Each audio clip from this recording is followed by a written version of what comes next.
नमस्कार, हिमाचल समाचार में आपका स्वागत है। आज के मुख्य समाचार। मुख्यमंत्री ने कहा, राज्य सरकार प्लास्टिक का विकल्प तलाशने के लिए करेगी नीति तैयार। मुख्यमंत्री ने पर्यावरण संरक्षण के क्षेत्र में उत्कृष्ट कार्य के लिए किए पुरस्कार प्रदान। मुख्यमंत्री ने ओक ओवर शिमला से जागरूकता रैली को हरी झंडी दिखाकर किया रवाना। मुख्यमंत्री ने कहा, प्रदेश सरकार कर्ज पर निर्भरता को कम करेगी। मुख्यमंत्री ने की अंतर्राष्ट्रीय शिमला ग्रीष्मोत्सव के समापन समारोह की अध्यक्षता। और अब समाचार विस्तार से। विश्व पर्यावरण दिवस के अवसर पर राज्य स्तरीय समारोह की अध्यक्षता करते हुए आज शिमला में मुख्यमंत्री ठाकुर सुखविंदर सिंह सुक्खू ने घोषणा की कि राज्य सरकार प्लास्टिक का विकल्प तलाशने के लिए 1 वर्ष के भीतर नीति तैयार करेगी। सरकार उद्योगों को प्लास्टिक के विकल्प के लिए प्रोत्साहित करेगी और प्रदेश में चरणबद्ध तरीके से प्लास्टिक पर पूर्ण प्रतिबंध लगाया जाएगा। पर्यावरण दिवस के अवसर पर जब मैं आज आपको संबोधित कर रहा हूं तो मुझे इस बात की खुशी और मन में बहुत प्रसन्नता हो रही है कि जिस दिशा में हमने बजट प्रस्तुत किया है, हम उस दिशा में अपनी सोच को आगे बढ़ा रहे हैं। इस साल सिंगल यूज प्लास्टिक के प्रति हमारा अभियान पूरे विश्व में बनाया जा रहा है। ये तो केवल एक बिंदु है। पर्यावरण के संदर्भ में कई ऐसे बिंदु हैं जिन्हें हम सोचते नहीं हैं, कभी ध्यान भी नहीं देते, लेकिन जब उसका प्रभाव पड़ता है तो समाज का कोई भी व्यक्ति उससे अछूता नहीं रह जा सकता। इसीलिए बजट प्रस्तुत करते हुए मैंने कहा था कि हमारा प्रयास होगा कि आने वाले 3 साल में हमने अपने लिए टाइमलाइन फिक्स की और 31 मार्च 2026 तक हिमाचल प्रदेश को हिंदुस्तान का पहला ग्रीन स्टेट विकसित करेंगे। क्या ये शब्दों में होना चाहिए? क्या ये लिखकर होना चाहिए? इसके प्रति हमें भावना प्रकट करनी पड़ेगी या भावना से होना चाहिए। तो हमारी भावना इस ओर इंगित करती है कि हमें करना क्या है और हमने उस दिशा में करना शुरू कर दिया। जब हमने कहा, टारगेट निश्चित किया, तो हमने इस बार के बजट में पहली बार ये कहा कि हम रिन्यूएबल एनर्जी की तरफ जाएंगे। हम ऊर्जा के क्षेत्र में थर्मल पावर का छोड़कर हम हाइड्रो, सोलर, विंड और ग्रीन हाइड्रोजन की दिशा में बढ़ेंगे। अब इनमें कैसे बढ़ा जाए, उसके लिए क्या करना पड़ेगा? तो हिमाचल प्रदेश हिंदुस्तान का पहला राज्य बना जिसने कहा कि 3 साल में जितने भी कमर्शियल्स गाड़ी होगी, हमारे गवर्नमेंट की जितनी भी गाड़ी होगी, उनको हम इलेक्ट्रिकल व्हीकल में कन्वर्ट कर देंगे।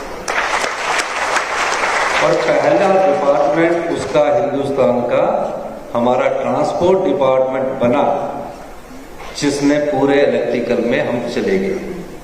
अभी पिछले दिनों मैंने धर्मशाला और शिमला में 75 इलेक्ट्रिकल बसेस का इनॉग्रेट किया। आने वाले में पूरी HRTC जो हमारी सरकारी ट्रांसपोर्ट है, सरकारी ऑफिस की गाड़ियां हैं, उन सबको हम इलेक्ट्रिकल व्हीकल में कन्वर्ट कर देंगे। ये पहला बिंदु हमारा ग्रीन राज्य के बनने की दिशा में कदम है। हमने फैसला किया कि जितना भी प्लास्टिक वेस्ट यहां हमें इकट्ठा होगा, हम प्रयोग के तौर पर जितना प्लास्टिक है पहले 1 किलोमीटर सड़क बनाएंगे ताकि उसका हमारे सड़क में भी सदुपयोग हो सके। इस दृष्टि से भी हमारी सरकार कार्य कर रही है। मुख्यमंत्री ने बच्चों को पर्यावरण संरक्षण के प्रति जागरूक करने के लिए शैक्षणिक पाठ्यक्रम में संस्कृति और पर्यावरण संबंधित विषयों को सम्मिलित करने पर भी विशेष बल दिया। मुख्यमंत्री ने पर्यावरण संरक्षण और प्रदूषण कम करने में लोगों से सहयोग करने का आग्रह किया। उन्होंने जलवायु परिवर्तन के प्रभावों पर चिंता व्यक्त करते हुए कहा कि मौसम में हो रहे परिवर्तनों और देश में बढ़ते जल संकट के कारण कई राज्य हिमाचल से अधिक पानी की मांग कर रहे हैं। मुख्यमंत्री ने पर्यावरण संरक्षण की दिशा में 9 महिला स्वयं सहायता समूहों को डोना पत्तल मशीनें वितरित की और 20 एकल नारियों को सोलर लाइटें प्रदान की। उन्होंने मिशन लाइफ का बैच और पोस्टर भी जारी किया। पर्यावरण जागरूकता को बढ़ावा देने के प्रतीक के रूप में मुख्यमंत्री को रिसाइकिल प्लास्टिक से बनी जैकेट भेंट की गई। मुख्यमंत्री ने विभिन्न स्वयं सहायता समूहों और अन्य संगठनों की प्रदर्शनी का भी शुभारंभ किया। मुख्यमंत्री ठाकुर सुखविंदर सिंह सुक्खू ने विश्व पर्यावरण दिवस के अवसर पर शिमला में आयोजित समारोह में पर्यावरण संरक्षण तथा सतत विकास की दिशा में उत्कृष्ट कार्य करने वाले विभिन्न संगठनों को पर्यावरण नेतृत्व पुरस्कार से सम्मानित किया। प्रथम पुरस्कार के रूप में 50,000 रुपए तथा द्वितीय पुरस्कार के रूप में 25,000 रुपए की राशि प्रदान की गई। ठाकुर सुखविंदर सिंह सुक्खू ने विश्व पर्यावरण दिवस के अवसर पर नारा लेखन, चित्रकला तथा निबंध लेखन के विजेताओं को भी पुरस्कृत किया। मुख्यमंत्री ठाकुर सुखविंदर सिंह सुक्खू ने आज अंतर्राष्ट्रीय पर्यावरण दिवस के अवसर पर ओक ओवर शिमला से पर्यावरण जागरूकता रैली को हरी झंडी दिखाकर रवाना किया। रैली में राजकीय वरिष्ठ माध्यमिक पाठशाला पोर्टमोर, संजौली और शिमला पब्लिक स्कूल के विद्यार्थियों ने भाग लिया। साइकिल सवार भी रैली का हिस्सा बने। मुख्यमंत्री ने प्रतिभागियों को पर्यावरण संरक्षण की शपथ दिलवाई। मैं यह शपथ लेता हूं कि मैं पर्यावरण को बचाने के लिए अपने दैनिक जीवन में हर संभव बदलाव लाऊंगा। मैं अपने परिवार, मित्रों और अन्य लोगों को पर्यावरण के अनुकूल आदतों और व्यवहार के महत्व के विषय में सतत रूप से प्रेरित करूंगा। इस मौके पर मीडिया से अनौपचारिक बातचीत में मुख्यमंत्री ने कहा कि राज्य सरकार प्रदेश में पर्यावरण संरक्षण की दिशा में अहम कदम उठा रही है। सरकार पर्यावरण संरक्षण और प्रदूषण नियंत्रण की दिशा में कई प्रभावी फैसले कर रही है। हिमाचल प्रदेश पहली स्टेट थी जब सिंगल यूज प्लास्टिक को बैन किया गया था और आज हम विश्व पर्यावरण दिवस के मौके पर जो हमारे बच्चे हैं उनको शपथ दिला रहे हैं।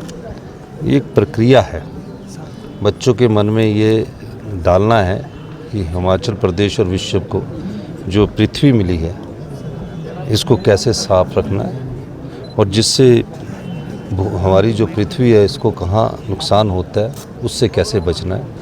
इस दृष्टिकोण से इस विश्व पर्यावरण दिवस को मनाया जाता है। मेरा मानना है कि हिमाचल प्रदेश में हमारा तो बजट का जो इस बार पहला बजट है उसमें ग्रीन स्टेट का लक्ष्य रखा गया है और आज जो प्लास्टिक वेस्ट का है, बीट प्लास्टिक पोल्यूशंस को वेस्ट करना है, उसके लिए हमारी सरकार पहले से ही इस कार्य को कर रही है और शिमला म्यूनसिपल कॉर्पोरेशन शिमला में और अन्य जगह में हमारे सभी विभाग इस दृष्टिकोण से इसको कम करने की, जहाँ भी कुछ दूध की थैलियों के माध्यम से आ रहा है हमारी सरकार उस पर भी सोच विचार कर रही है कि आने वाले समय में हमें कैसे दूध की थैलियों से छुटकारा दिलाकर आगे बढ़ना है। फाइन बढ़ाना ही केवल लक्ष्य नहीं होना चाहिए, लोगों को जागरूक करना लक्ष्य होना चाहिए और लोगों को जागरूक करना का ध्येय हमारा दायित्व होता है। फाइन तो एक टाइम समय के लिए आदमी दे देता है, लेकिन उसके स्वभाव में कि हमें अपने पर्यावरण को बचाना उसके स्वभाव में लाना पड़ेगा और हम कई दृष्टिकोण से इसमें पहले भी कार्य कर रहे हैं। आज तो विश्व पर्यावरण दिवस है, हम तो पहले से ही इस कार्य में अधिक रुचि रखते हैं और हिमाचल प्रदेश तो वैसे भी देवभूमि है और पर्यावरण की दृष्टि से यहाँ प्लास्टिक का कम से कम प्रयोग हो, हमें आगे बढ़ना है। मुख्यमंत्री ठाकुर सुखविंदर सिंह सुक्खू ने रविवार को शिमला में कहा कि पूर्व भाजपा सरकार द्वारा विरासत में छोड़े गए 75,000 करोड़ रुपए के कर्ज के कारण प्रदेश की वित्तीय स्थिति गंभीर है। वर्तमान सरकार द्वारा पुरानी पेंशन योजना को बहाल करने पर केंद्र सरकार की ओर से लगाए गए वित्तीय प्रतिबंधों के बावजूद राज्य सरकार सक्रिय रूप से संसाधन जुटाने पर ध्यान केंद्रित कर रही है। मुख्यमंत्री ने कहा कि राज्य सरकार ने अतिरिक्त राजस्व जुटाने के लिए कई कदम उठाए हैं। इनमें उन केंद्रीय सार्वजनिक उपक्रमों की विद्युत परियोजनाओं में बड़ी हिस्सेदारी की मांग करना शामिल है जिन्होंने अपनी लागत वसूल कर ली है। ठाकुर सुखविंदर सिंह सुक्खू ने कहा कि केंद्र सरकार ने हिमाचल प्रदेश के लिए बाहरी सहायता प्राप्त एजेंसियों के माध्यम से सहायता के नए प्रस्तावों पर अधिकतम सीमा निर्धारित की है। यह प्रतिबंध 2023-24 से 2025-26 तक 3 वर्षों के लिए लागू रहेगा। वित्तीय वर्ष 2025-26 की समाप्ति तक हिमाचल प्रदेश भारत सरकार से मात्र 2,944 करोड़ रुपए के प्रस्तावों की स्वीकृति के लिए पात्र होगा। मुख्यमंत्री ने कहा कि पुरानी पेंशन योजना को बहाल करने के निर्णय से वित्तीय वर्ष 2022-23 के लिए उधार सीमा से 1,779 करोड़ रुपए की कटौती की गई है। इसके अतिरिक्त खुले बाजार से उधार लेने की सीमा को गत वर्ष की तुलना में लगभग 5,500 करोड़ रुपए कम कर दिया गया है। दिसंबर 2023 तक प्रदेश सरकार को 4,259 करोड़ रुपए उधार लेने की अनुमति मिली है। साथ ही प्रदेश को लगभग 8,500 करोड़ रुपए के लिए अतिरिक्त अनुमति प्राप्त होने की भी उम्मीद है। मुख्यमंत्री ने कहा कि इन चुनौतियों के बावजूद राज्य सरकार संसाधन जुटाने पर विशेष बल दे रही है। मुख्यमंत्री ठाकुर सुखविंदर सिंह सुक्खू ने रविवार सायं शिमला के ऐतिहासिक रिज मैदान में अंतर्राष्ट्रीय ग्रीष्मोत्सव के समापन समारोह की अध्यक्षता की। मुख्यमंत्री ने इस अवसर पर स्मारिका का विमोचन भी किया। अंतर्राष्ट्रीय शिमला ग्रीष्मोत्सव के अध्यक्ष एवं जिला उपायुक्त आदित्य नेगी ने इस अवसर पर मुख्यमंत्री को स्मृति चिन्ह, हिमाचली टोपी और शॉल भेंट कर सम्मानित किया। हिमाचल समाचार देखने के लिए सब्सक्राइब करें YouTube channel information and public relations department HP, follow करें ट्विटर @DPRHP, लाइक करें Facebook page information and public relations department Himachal Pradesh, visit करें वेबसाइट www.himachalpr.gov.in। इस अंक में इतना ही। कल फिर होगी मुलाकात। दीजिए इजाजत। नमस्कार।